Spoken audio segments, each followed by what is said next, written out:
Phil's watching tonight, and he claims that he and Alex are the #1 broadcasting team in the NSL. We love you guys. I mean, they say they're really good. And they are good. They're #1, baby. I hear no lies. Number Where one. lies? No.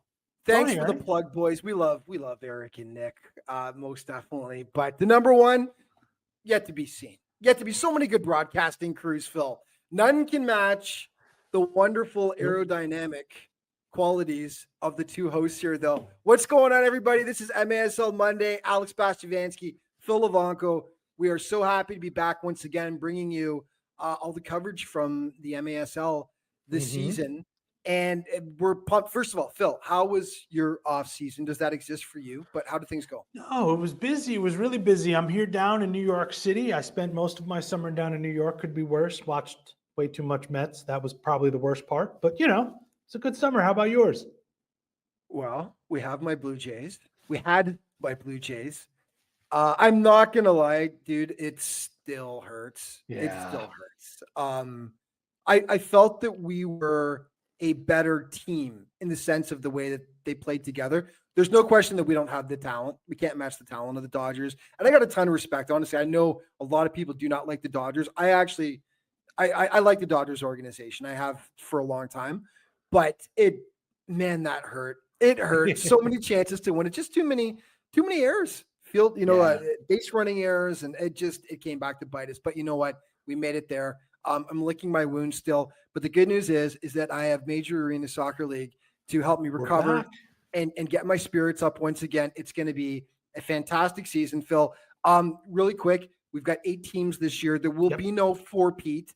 Chihuahua, not back in the league this season, but you and I have talked about this, what it's going to be like. It makes you think of the pandemic season when there were much fewer teams playing, and the level of play, it was so many star players condensed on fewer teams, and the level of play was off the charts. And I think that's the way it's going to be this year.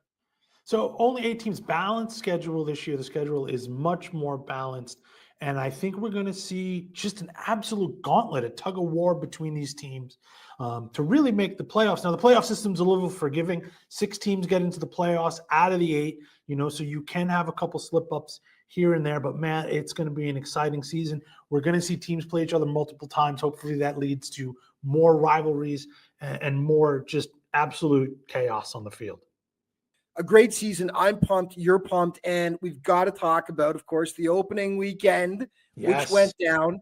And let's start with Empire and San Diego. The Strikers looking to make their mark this season. The little brothers to the Sockers in California. It seemed like, forever. They want to make that breakthrough this season. And you know what? Opening night, they pulled it off against the Sockers. Great game, overtime. Phil, take us through it. What went down? Great game, great crowd in San Diego. It was the second game of our Black Friday special on CBS Golazo. And, in watching that game, I thought reigning coach of the year, Coach Obasi, kind of got the better of Phil Salvaggio and the Sockers. He had a game plan going into the game, and they stuck to it. They possessed the ball the whole time. We know about the firepower on the Sockers, right? Craig Childs, Nick Pereira. They dressed 4 forwards in that game. I don't think it sort of was very balanced, that soccer team. Only 3 defensemen because of injury. But I'm going to be honest with you, Alex, Sockers couldn't run with Empire the entire time. So kudos to the Strikers. It was a phenomenal victory for them in their first game of the season. Back to the drawing board, I think, for the Sockers. Love that backheel goal, by the way. There were some beauties in this game for sure. And I loved the overtime goal. We saw Orozco do that last year, a goalkeeper for Empire, of course, because that's how they play. They just got everyone up on the field. Obasi's got them playing that system where they're just pressing all the time. And we saw him score an OT goal last year. And it looked like at first it was him who got the overtime goal, which we'll get to in a second here, as the winner. But of course it went in off Alami's head. But just what a great finish to an opening game. And let's talk about Alami for a half a second. He could have been the newcomer of the year last year. He had a phenomenal year for Empire, right? Chad Porch ended up winning, but I think Alami could have won the award as well. Continued that form to this season. What a find for the Strikers.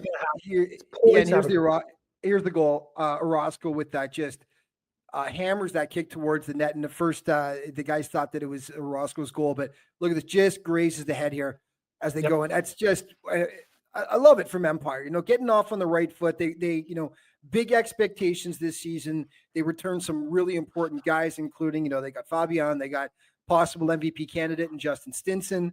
And they start off well.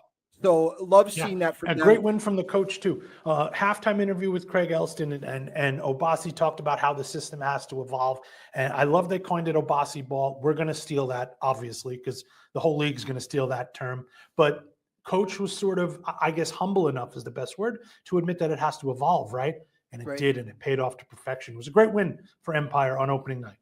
It was, and then we got to go to the Battle of Missouri, of course. KC and St. Louis played a home and home this weekend. Unfortunately, it was sort of a lot of the same that we've seen from these two teams in the past. Unfortunate for St. Louis anyway, as KC takes both games 7-3 on opening night, 8-3 the next day, back in KC. St. Louis hung with them the opening night, though. It was a fantastic game, Phil, but just couldn't squeeze out the win at the end. But it was a great opener, though. You know what? I'm going to sit here and tell you that Ambush fans and probably Ambush to a man themselves thought they had a chance to win this one. It was back and forth in that first half. Philip Ejimadu really stood on his head, made a bunch of key saves to keep Kansas City in it as, they were kind of grinding through the gears in that first quarter and the first half, really. And then the goal line clearances, we're going to see it in this highlight pack as well. A lot of saves off the line from the Comets. You know how much I love blocks as a stat. Yep. And by that, I don't, right? I don't think it's a real one. However, we go back and forth about this every year. Yep. And every year I feel like I'm right. This highlight pack will convince you, though, that I'm a little bit foolish because multiple goal line clearances, especially in that third quarter when the game was hanging in the balance before the Comets eventually took over. Next time we have a goalie on the show, let's ask them how they feel about the blocks, if they're overrated or not. Sure. Get a firsthand account of that, because my guess is obviously they absolutely love it in front of them. I mean, your Brittle Palmers and Titsani had a ton of blocks this weekend as well. And obviously Chad Vandegrift. There's a reason why these guys are winning Defender of the Year, right? They're so important. And then, we don't need to see the second game. It was Casey taking care of things, taking them down. Less competitive game. Less competitive game. Yeah. But and we've still got so much to cover. We've got Joseph Reyna, our general MASL know-it-all, coming on for the next couple segments. He's got spreadsheets and stats. It's Mr. Spreadsheet, absolutely. More MASL Monday coming back. Welcome back to MASL Monday, everybody. It's Alex Bastivansky, it's Phil Levanko, and our good friend Joseph Reyna joining us for the first time this season, who, of course, writes Around the League with Joseph Reyna, and he's our general, as I mentioned before, know-it-all when it comes to the MASL, statistician, historian, you name it. Yeah. Now scenario modeling that he's doing in his previews. Mm-hmm. Joseph, in case people don't know about what it is that you've been doing for the league, tell us about Around the League and also the great column that you wrote to start the season as well. Yeah, so I do Around the League, which is a weekly recapped blog, and I like to introduce a lot of the statistical analysis that I keep track of. So using stats from the league's website, so goals, blocks, shots, all that sort of stuff, try to manipulate that data and turn it into usable analytics. So a couple of the ones that I like to use are goals per shot, which tracks efficiency, both offensive and defensive. And then I've introduced a couple new stats for this year, one of which is named after a fellow mustachioed indoor soccer friend. But Andrew Hoxie is who it's named after. But the Hoxie statistic. Yes, Joseph, your must listen. With all due respect, yours looks very nice. Nobody can match Andrew. No, absolutely not. No. I mean, it's just a thing of I've never seen anything like it in my life. And my dad had a pretty good stash back in the 70s. But yeah, anyway, respect for yours too. I just had to point out in case anyone didn't know who Andrew was how could they not? But it's all about the stash. Absolutely. Absolutely. But Hoxie is basically indoor soccer's form of, if you're familiar with hockey, Corsi, which is just shot differential. So I took that from last season, took all the games that we tracked and added up Hoxie scores, Hoxie totals, points over the course of the season. So if a team outshot their opponent, they got, points for that. And teams that won those games got points, and teams that would have won those games got Hoxie points, and so on and so forth. And then a couple others using expected goal models, which are very different from outdoor soccer. So we've got Kelvin, which is another one that I named after the very famous Brazilian from up in Utica, Kelvin Oliveira, which is overperformance in front of goal. So if you take a lot of shots, but you score a lot of goals, you probably are going to finish high in Kelvin. And so it's a good way of kind of understanding what's going on. I like to think of Hoxie as understanding everything that goes on before a shot, and Kelvin as everything that happens after the ball leaves their foot or their head, which just kind of helps us, point a flashlight in the dark as we're trying to understand this beautiful, chaotic sport that we love. It is chaotic, isn't it? And well, these are going to be some chaotic predictions. I think what we're going to do here is we're going to do season predictions, the three prognosticators here. And so let's start off with, gentlemen, your favorites to win the Ron Newman Cup this season. So Phil, we'll start with you. Sure. Yeah, and I think Joseph and I are going to agree that the two teams that are sort of the favorites in the top tier to win the Ron Newman Cup are the San Diego Sockers and the Kansas City Comets. Now, I'll sit here, I'll stump for the Comets a little bit more than the Sockers.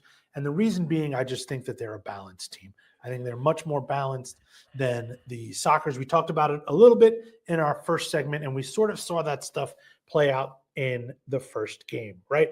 Too many mouths to feed on offense, a little bit shallow depth on defense, and the goaltender situation. You can't just split games 30-30. I love that they know that they do it in San Diego all the time. This is not the first time they do it, but it just I don't think the balance is right in San Diego. So for that, I have Kansas City over San Diego in my top tier.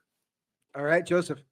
Yeah, I'm going to go San Diego. For me, I think they're too good to not, be the favorites. And so I'll actually fight against your two goalkeeper argument. I mean, we saw with Chihuahua last season, they were able to use it to their advantage. And, in specific examples, if one goalkeeper isn't playing very well in the first half, boom, you just pull them. You don't let them, kind of have that Peyton Manning effect where they just keep throwing interceptions, right? You pull them and you'll let them get off the field and let the other one take over. And Chris Toth is an incredible goalkeeper. Boris Pardo is an incredible goalkeeper. So I have all the faith in the world that they're going to be able to, right the ship.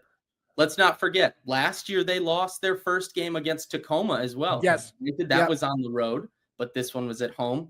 I don't want to read too much into it. You got to look at these things probabilistically. So I think going on, it's a long season. They're going to be good. I think they're still my favorites.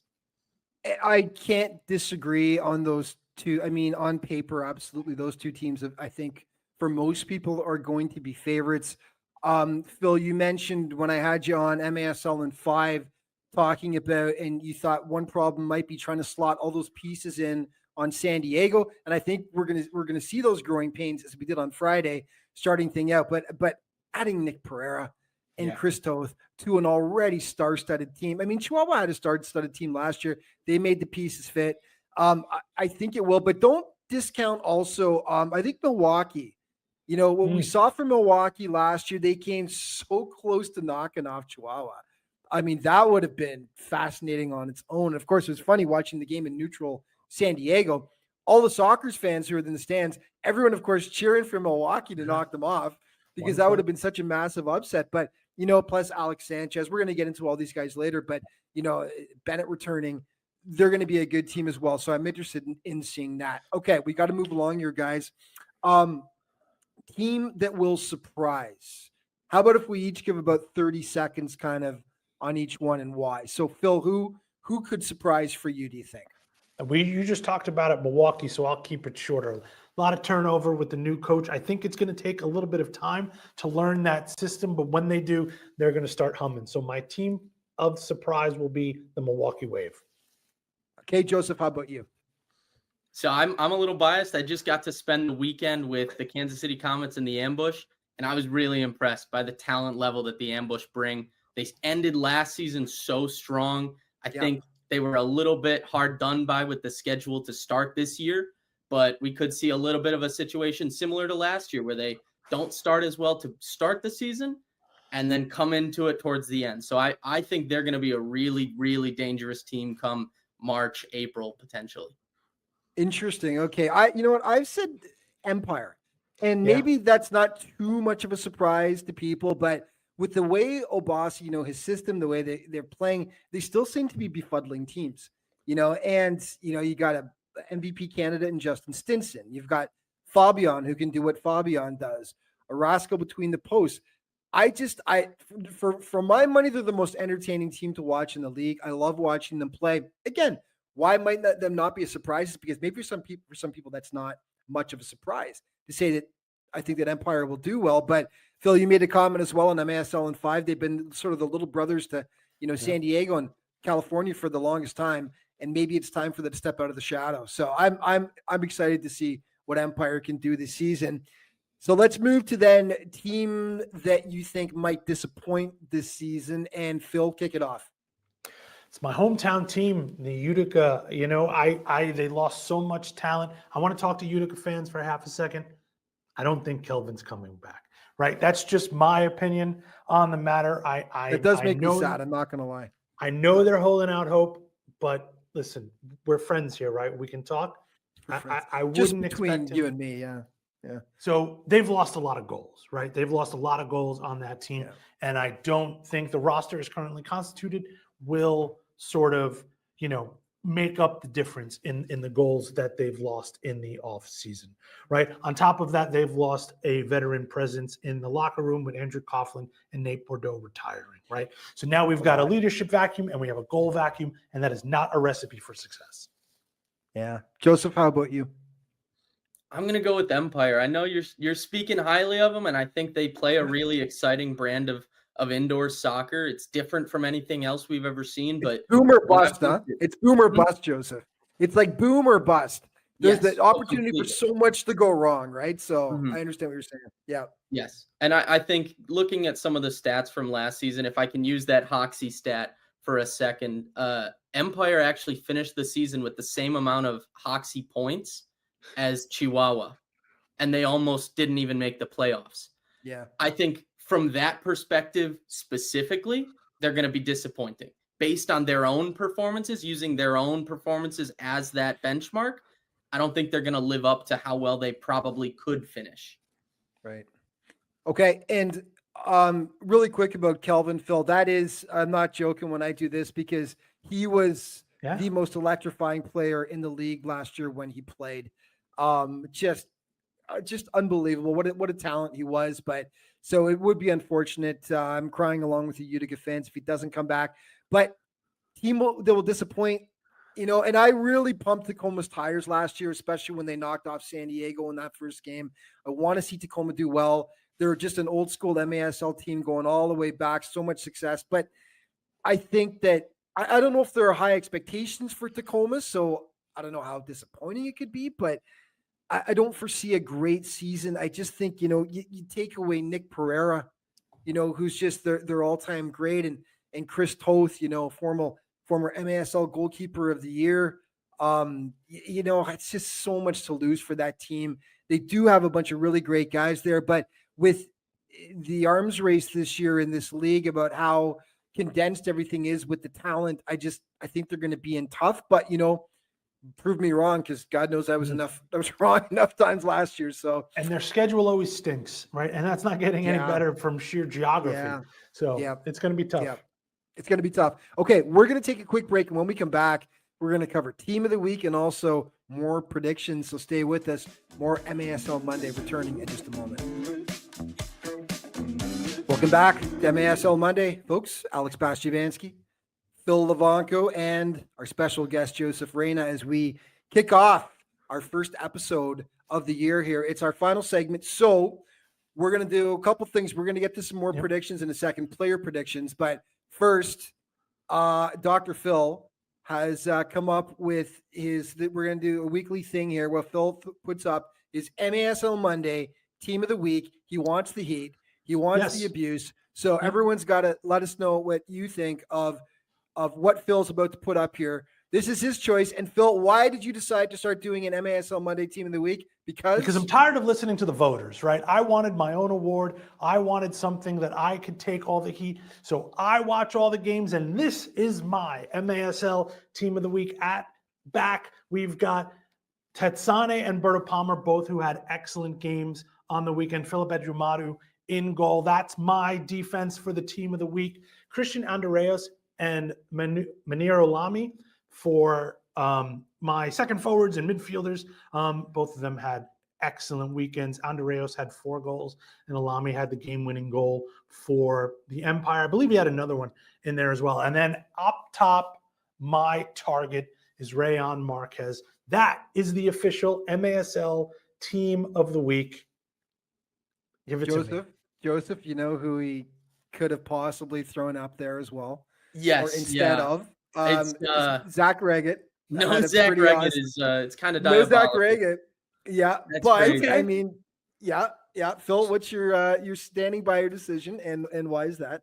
Marquez was unfortunately suspended for the first game of the season, but when he came back at home against Kansas City, he absolutely balled out. One of the goals of the season already with that give and go was absolutely unplayable. So yes, listen, Zach, there are more weeks for you to make the MASL Monday Team of the Week. Unfortunately, you have to talk to your teammate about this one. I didn't do this. Rayon did this. This isn't me. Rayon, don't play so good next time, right? Come on. Yeah. Help me out. Tetsani, 10 blocks, by the way. So tough to argue that. Chad Vandegrift not on that list. Chad had 8 blocks. Again, you got to talk to your teammate. Phil's favorite stat. Here we go again, right? You got to talk to your teammates. It's not, I watch the games, I make the decisions. It's back and forth here, Okay. Well, we'll see what the fan reaction is to Phil's list. I can't argue with much of that list, though. It's a good opening week list. Boris Pardo might have made it too. He had a great first half. Yeah, I agree. Watching him and Toth together is going to be fascinating. That is a former goalkeeper myself. As much as you don't like to get, have to split time with anybody, having 2 keepers of that caliber. I mean, if one gets injured, you've got another all-star coming in to replace him. I agree with Joseph on that, Phil. It's going to be a huge advantage for San Diego. But let's do season player predictions here, guys. So let's start off with maybe one favorite and one dark horse for each of the awards here. So defender of the year. And we'll just go in the circle here again. So Phil, how about you? So I have the same favorites as you. So I'll just go very quick here. Chad Vandegrift and Berto Palmer, for me, are the top 2 defenders in the league. Both had excellent weekends and will continue their fine form here. My dark horses, it's not even a dark horse, a little bit of a cop-out, is watch those San Diego defenders, Serta and Mitchell Cardenas. I mean, that defense, they're built on defense, believe it or not. And so those guys will be in the mix as well. Sure. How about you, Joseph? Yeah, I think Berto Palmer is my favorite from last season. And I was looking at defensive impact added. So not just blocks, but also how many goals are they contributing on the offensive end. So goals and assists. Berto's doing great stuff, both sides of the ball. No disrespect to any of the guys who aren't being mentioned, but I really, really like Chad Porch as well. I think if you can add that defensive side, add a couple more blocks per game, I really think he could contest for that just with how good he is on the attacking side. Yeah. Okay. So Phil and I picked the same. I sort of picked Vandegrift as my front runner and Palmer as, you can't even really say dark horse because, these guys are there every year, right? But and then, okay, how about goalkeeper of the year? Phil, start with you. So I think we all have the favorite there, if Philip Edjumadu. The San Diego situation will split the votes, right? So I think Edjumadu there is the favorite. My dark horse is Julian Rodriguez in Baltimore. Took the number 1 job last year, 10-4-1 last season for the Blast. He's got the number 1 shirt this year. And we all think Baltimore is poised to have a great season too. Futsal background, great with his feet. So watch out for Julian in Baltimore. Okay. How about you, Joseph?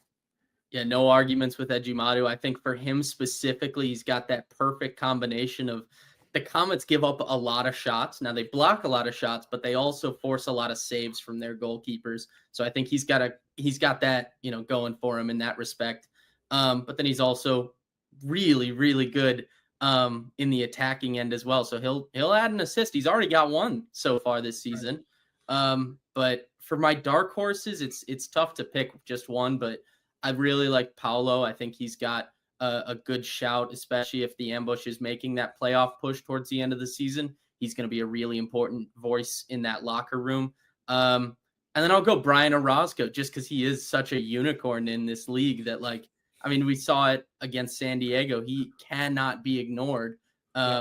So for that specific reason, I think you can't not include him in that conversation. Yeah.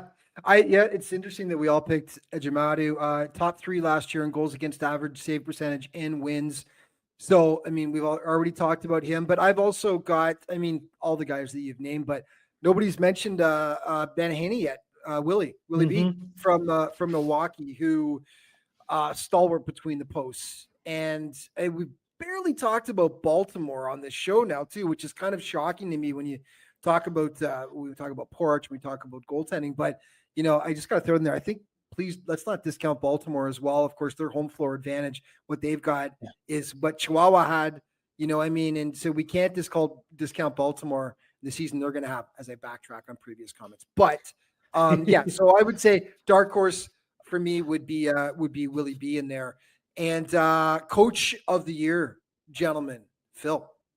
Alex, you read the rundown. We're going to talk about Baltimore right now. I think the favorite's Dave Bascombe in Baltimore, right? I think he's done yeoman work. They're reshaping that roster. Last year, they made the leap back to sort of title contender, and this year they're only going to keep going forward, right? So to me, he's the favorite, and my dark horse is the new coach in Milwaukee, Marcio Lette. Now, Coach Obasi last year, right, started off, right, with a little bit of struggle as the system was being implemented. I see the same thing happening in Milwaukee. It's going to take a second, but if they can start getting it humming, Milwaukee will start sort of seeing that success, and I think he's going to have a good shot to win the Coach of the Year award. Okay, Joseph, how about you? Yeah, I've gotten the opportunity to talk to Coach Stokic a lot in the last 2 years, and I've just been so impressed with him, especially tactically.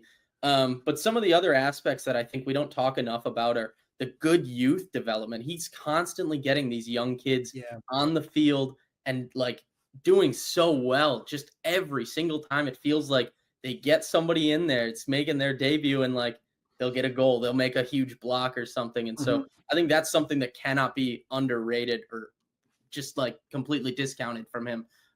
They've got lofty goals as well. I think also almost guaranteed improvement from where they went last season. So that's always helpful in this regard as well. For my dark horse, I did go with Bascombe. I think he's also just tactically fantastic. And I think one of the things that he's got going for him that not a lot of coaches have, at least not in the league at this moment, is an in-game adjustment. He loves to see how things are going in the first half, go into the locker room, make some big changes, and come out firing in the second half. So especially watch him as the team gets into that second half of the season. I think he could be a really talented force in the locker room. I picked Stokic actually as well. Number one, clearly I love the haircut, but secondly, just for all the reasons you mentioned, Joseph, he's got to get a lot of guys in Kansas City, a lot of great talents to come together. I'm fascinated to see what he can do with Dom Francis there. By the way, Phil and I have talked about on MASL in 5 how excited we are to see Dom Francis. Nothing against Harrisburg, but for years, we got a taste of it during the pandemic season when Dom Francis got to play with Kansas City. And I'm thrilled to see what he's going to be able to do playing with other all-stars there. I think we could see Francis could be a dark horse for MVP, guys. In all seriousness, Casey's got so many weapons, but I'm thrilled for the boy from Huddersfield, England, to see what he's going to do. But anyway, so Stokic to me is my main pick, but Obasi, if Empire really goes on a run this season and there's a method to the madness and we see them stay up near the top of the standings, we could see him win his second consecutive. Last year he was a rookie coach, for crying out loud, who came in guns a-blazing and you never know. He could pull the same thing off again.